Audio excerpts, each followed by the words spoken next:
नमस्कार साथियों, स्वागत है आपका तेजस्वी ऑनलाइन क्लासेस में। और मैं हूँ फिर से आपका एक बार फिर स्वागत करता हूँ और आशा करता हूँ आप ठीक होंगे और परीक्षा की तैयारी कर रहे हैं। कल आज का विषय शुरू करते हैं। कल का जो हमने विषय की चर्चा की थी, हमारे पास पहले था रंग और दूसरा था दर्पण। अब दर्पण की यदि हम बात करते हैं, दर्पण हमने कल भी आपसे बताया था कि दर्पण दो प्रकार के होते हैं, एक समतल और दूसरा गोली। गोली समतल की बात हम लोग कल कर चुके थे। आज हम लोग बात करेंगे गोली दर्पण की। गोली अगर दर्पण की बात करेंगे तो गोली दर्पण कितने प्रकार के होते हैं? दो प्रकार के। पहला उत्तल और अब इन दो के बाद में हम बात करेंगे और दो का क्या क्या महत्व है वो ध्यान करेंगे।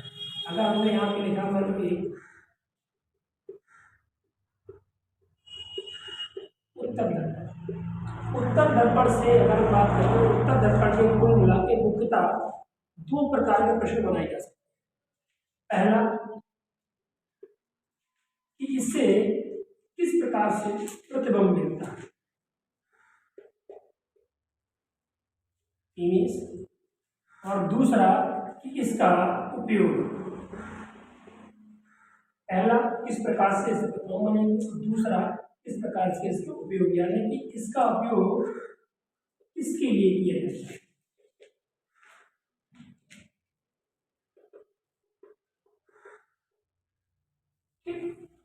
अगर हम बात करें किसकी, उत्तर दर्पण के प्रतिबिंब। उत्तर दर्पण के प्रतिबिंब दो प्रकार के होते हैं। पहला एक बनता है फोकस पर और दूसरा बनता है अनंत। अब उपयोग की बात करें, उपयोग, इसका उपयोग और अपतलक।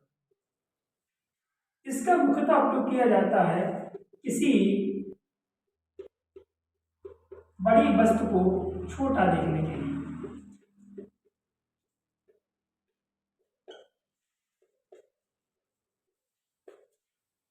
यानी कि हम कह सकते हैं कि अगर मान लो कोई बड़ा प्रतिबिंब बना हुआ है जिसे हम किसी भी कैटेगरी में नहीं देख सकते या किसी भी परिस्थिति में नहीं देख सकते, अगर उसको हमें देखना है तो उसे छोटा करने के लिए जिस दर्पण का प्रयोग करना पड़ेगा उसका नाम होगा क्या, उत्तर दर्पण।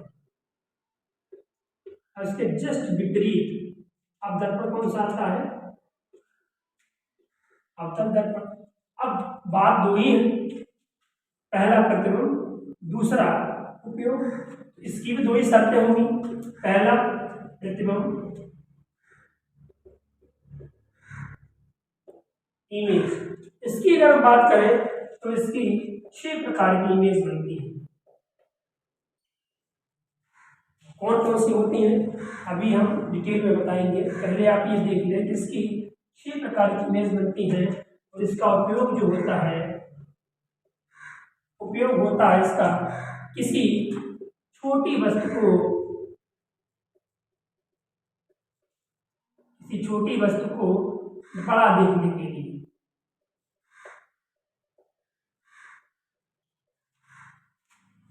अभी बात की थी उत्तर दर्पण की, बात हमारे पास हो गई थी। उत्तर दर्पण की बात की, उत्तर दर्पण का दो ही उपयोग हमने बताया था अभी आपसे।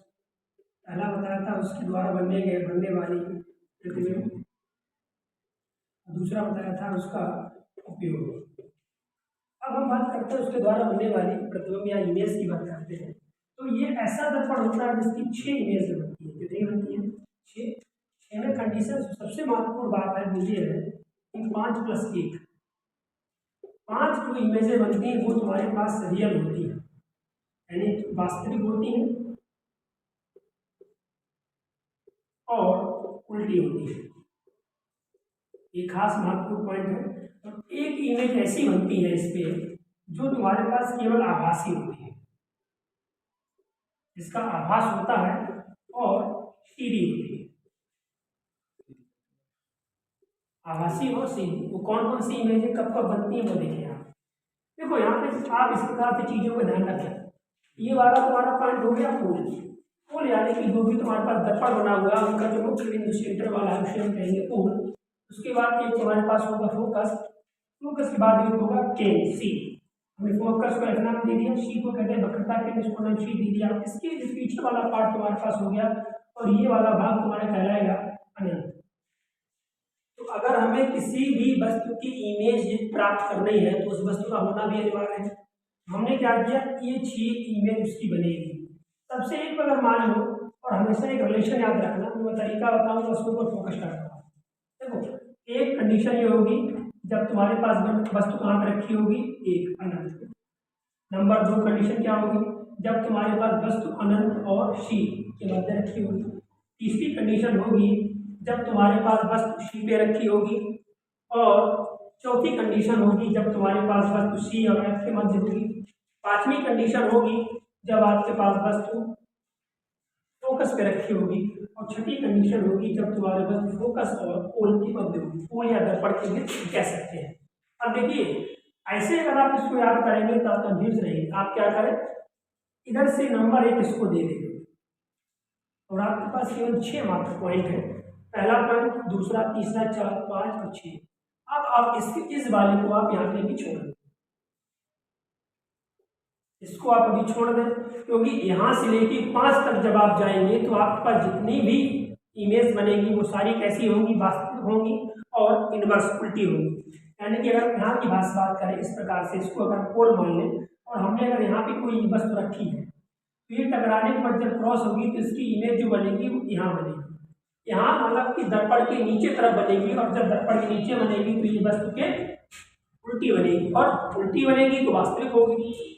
ये मैं आपको बताने वाला है और ये बता रहा हूँ। आप यहाँ पे देखें, नंबर 1 अब यहाँ से देखें और नंबर 1 5 के यहाँ रखें। जब आपके पास वस्तु रखी होगी अनंत पर तो आप इधर से आगे चले, इधर से पीछे आए। यहाँ जब वस्तु रखी होगी तो आपके पास उसकी इमेज बनेगी एफ नंबर 5 पे। जब आप इधर एक कदम इधर बढ़े नंबर 2 पे, तब आप जब इधर से आप नंबर 2 पे बढ़े इधर से भी एक तरफ आ जाए। नंबर 1, नंबर के बाद 2, 4 कहाँ पे है, एफ और सी के मध्य। मैंने देखो लिखा हुआ नंबर 1 अनंत पे रखी होगी तो उसकी कहाँ बनेगी, फोकस पर, एफ पे। नंबर 1 कदम इधर बढ़ेगा, एक स्टेप बढ़ के कहाँ पहुंचे, नंबर 2 पे। नंबर 1 आप इधर से देखें इनवर्स में। आप नंबर जब अनंत पे वस्तु रखेंगे तो इसकी फोकस कहाँ बनेगी, इधर से आपने रखा नंबर 1, इधर से नंबर 1 देख लिया। आप डिस्काउंट करें क्या हो गया, आपके पास 5 क्या है, नंबर एफ। अनंत की जगह से आप पहुंचे, वस्तु रखी इमेज कहाँ बनी आपकी, फोकस पर।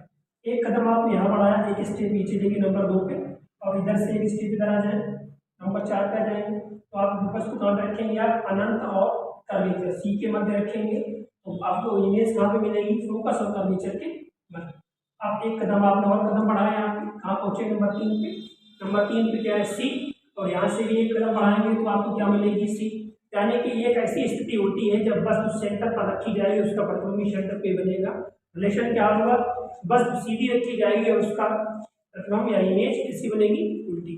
क्वेश्चन आपसे बात पूछ सकता है अभी कि कॉनकेव मिरर, या इसे हम इंग्लिश में कहते हैं कॉनकेव और इसे कहते हैं कॉन्वेक्स।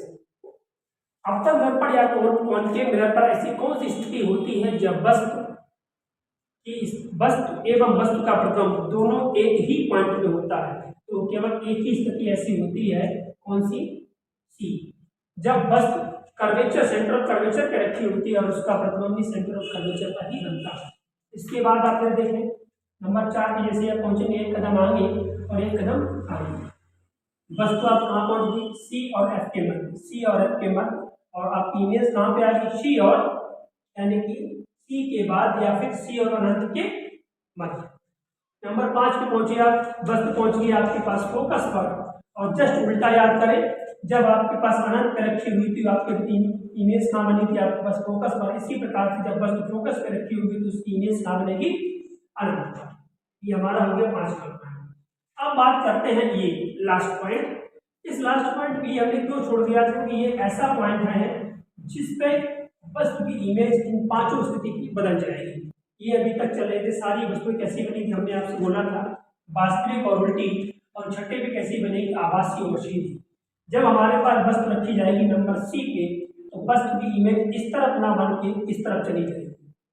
इससे इनकी बस्ट इसके सामने ना बन के, दर्पण के सामने ना बन के किधर जाएगी, दर्पण के पीछे। और जब दर्पण के पीछे बनी जाएगी तो आपकी स्थिति कुछ इस प्रकार से बनेगी, ऐसी एक रे ऐसी जाएगी और एक ऐसी जाएगी। इसको आप इधर जितना भी पीछे बढ़ाते चले जाए कभी आप मिला नहीं सकते हैं। तो इसे मिलाने के लिए हमको ये डैश करना पड़ेगा। और ये अगर यहाँ समझाएंगे तो आप थोड़ा सा देखें, ये सेंटर कर्वेचर है तो बस तो ऐसी बनेगी, यानी कि सीधी अगर बस रखी थी तो सीधी ही बनेगी और दर्पण के पीछे बनेगी। और जब जो चीज पीछे बनेगी वो कैसी बनेगी, आभासी। तो ये इसके महत्वपूर्ण पॉइंट 3 है। यहाँ से 3 पॉइंट कौन से बने, पहला समतल यानी अवतल दर्पण के कितनी इमेजें बनती हैं, तो अवतल दर्पण की 6 इमेजें बनती हैं, पहला पॉइंट। दूसरा, इसकी कितनी इमेजें ऐसी होती हैं जो वास्तविक और कैसी बनती हैं, उल्टी, कितनी होती हैं, 5। एक इमेज कैसी बनती है, आभासी। को कौन सी स्थिति होती है जब समतल दर्पण पे आभासी प्रतिबिंब बनता है। तो आभासी माने कौन सा हो गया, जब वस्तु तुम्हारे पास फोकस और पोल के मध्य रखी हो। 5वां प्रश्न, तो कौन सी स्थिति होती है जब वस्तु का स्थान एवं इमेज का स्थान एक ही जगह पे हो। तो वो हमारे पास क्या हो गया, सेंटर ऑफ कर्वेचर पर जब हमारी वस्तु रखी होगी वक्रता केंद्र पर, और वक्रता केंद्र पर ही हमारे पास क्या बनेगी, इमेज। ये हमारे पास हो गए क्या, समतल दर्पण की इमेज, सॉरी वास्तविक समतल दर्पण खत्म हो, अवतल दर्पण, अवतल दर्पण या कॉन्केव। कॉन्केव के हो गया तुम्हारे पास 6 इमेज। अब बात आती है इसका उपयोग। इसका उपयोग मैं बता चुका हूं कि अगर उत्तल दर्पण का उपयोग हम करते हैं किसी वस्तु को छोटा देखने के लिए, तो अवतल दर्पण का उपयोग करें किसी वस्तु को बड़ा देखने के लिए। अब आपको याद कैसे करना है, ये चीज देखिए। यहाँ से मैं थोड़ी सी बात, ये जरूरी नहीं है कि हर आदमी का याद करने का तरीका अपना अलग अलग होता है। इसे ये मत कहें कि ये कोई यूनिक ट्रिक है, यूनिक ट्रिक नहीं है, सिर्फ अपनी समझदारी के लिए है कि हमें कोई वस्तु किस तरीके से याद होती है, कोई भी चीज कैसे याद करना है, ताकि आप परीक्षा में कंफ्यूज ना हो और आपके कॉन्सेप्ट क्लियर रहे। यहाँ पे देखिए हमने 2 ही लिख दिए आपके पास, एक हो गया हमारे पास उत्तल और एक हो गया अवतल। और इसकी इमेज की भी हमने बात बता दी। इसका कार्य क्या होता है, इसका कार्य होता है कि वास्तविक स्थिति से छोटी यानी कि छोटा दिखाना, छोटी या छोटा दिखाना, और इसका काम होता है वास्तविक स्थिति से बड़ा या बड़ी दिखाना। और अब थोड़ा सा यहाँ पे देखें, अगर हम इसको देखें उत्तल दर्पण और अवतल दर्पण में देखें, तो उत्तल दर्पण का नाम छोटा है, अगर हम कह सकते हैं लगभग 3 शब्द है, और अगर अवतल दर्पण की बात करें तो लगभग 4 शब्द है। तो अगर मैं याद करने के लिए अगर आपसे ये कहूँ कि जो छोटा दर्पण होगा उसका कार्य भी छोटा करना होगा, जो बड़ा दर्पण होगा उसका कार्य भी बड़ा करना होगा, तो हम आसानी से याद कर सकते हैं जो दर्पण छोटा है यानी कौन सा है, उत्तल। और जब छोटा दर्पण है तो उसका कार्य भी कैसा है, छोटा, और बड़ा दर्पण है तो उसका कार्य भी कैसा है, बड़ा। इस तरीके से आप कभी ये नहीं भूलेंगे कि कौन सा दर्पण किस इमेज को बड़ा दिखाता है, कौन सा दर्पण किस इमेज को छोटा दिखाता है। ये तो सारी बातें होंगी। अब यहाँ से एक बात और बची है कि किन किन स्थितियों में इसका प्रयोग करते हैं और किन किन स्थितियों में इसका प्रयोग करते हैं, आगे बताइए। देखें यहाँ पे मैंने कुछ प्रश्न लिखे हैं, ये कुछ आपके प्रश्न है और यहाँ पे 2 ही उत्तर हैं। क्या हो, पहला आपका होगा यहाँ पे उत्तर, दूसरा आपके पास होगा, क्योंकि मैंने आपको भी पढ़ा दिया है कि उत्तल दर्पण और अवतल दर्पण के दोनों के कार्य, दोनों की परिस्थितियाँ, क्या काम करते हैं, किस लिए इसका उपयोग करते हैं, सारी चीजें आपको बता चुके हैं। अब अभी आपको याद बहुत अच्छा सा तरीका बताया था याद करने के लिए। हमने कहा था उत्तल दर्पण का नाम छोटा है तो उसके जितने भी काम होंगे कैसे होंगे, छोटा दिखाने के लिए, और अवतल का काम कैसा होगा, नाम बड़ा है तो उसका काम क्या होगा, बड़ा दिखाने के लिए। ठीक है, ये मेरे हिसाब से है, बाकी सबकी अपनी अपनी तरीका है याद करने का। हमने याद करें अवतल नाम बड़ा है और इसका जो भी काम होगा बड़ा देखने के लिए करेंगे। अब जैसे यहाँ पे कुछ एग्जाम्पल लिखे हैं, जैसे हमने आप लिखिए पार्लर। पार्लर का मतलब है कि पार्लर में काम आने वाली चीजें, अब चाहे वो लेडीज हो या जेंट्स हो कोई फर्क नहीं पड़ता है। पार्लर में अक्सर आपने देखा होगा जब आप हेयर कटिंग करने यानी कि सैलून में जाते हैं तो क्या कटवाने, बाल कटवाने जाए, दाढ़ी बनवाने जाए, या अपना चाहे वो भी देखने जाए, ऐसी परिस्थिति में आप क्या करते हैं, आप देखेंगे कि आपकी चांद में कोई चीज़ आज स्पष्ट दिखानी पड़े, तो पार्लर में आपको स्पष्ट दिखाने के लिए जो भी दर्पण होगा उसका कार्य होगा कि आपके चेहरे को क्लियर और बड़ा दिखाई दे।